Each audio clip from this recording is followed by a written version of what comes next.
moment de clore les travaux de cette session extraordinaire, je tiens à exprimer ma profonde gratitude à chacun ici dans cette salle, surtout à tous les conseillers. L'assiduité, la pertinence des contributions et le sens républicain des interventions ont été, tout au long de ces 3 journées de travail, le moteur de notre réussite. L'intérêt soutenu que chacun a pu manifester pour les 2 sujets inscrits à notre ordre du jour a permis d'arriver à des résultats tangibles et à saluer.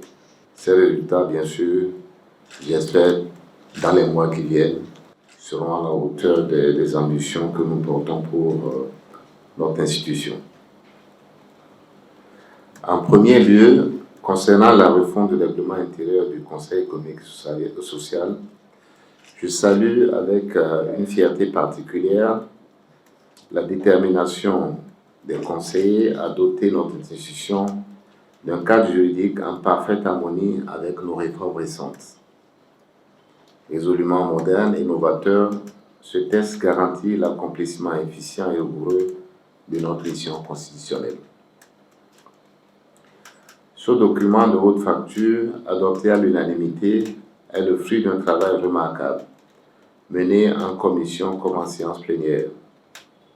Je veux ici encore saluer le travail du comité technique conduit par le conseil et président Ouda, par la commission spéciale présidée par le président d'État et la participation de tous les conseillers.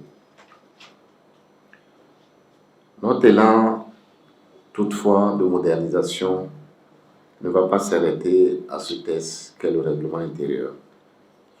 Il va s'étendre très prochainement à nos méthodes de travail, au fonctionnement de l'administration du Conseil économique et social, ainsi qu'à d'autres leviers de notre institution. C'est dans cet esprit qu'en second lieu, nous avons conduit au Novotel les travaux d'élaboration de notre plan stratégique de développement institutionnel.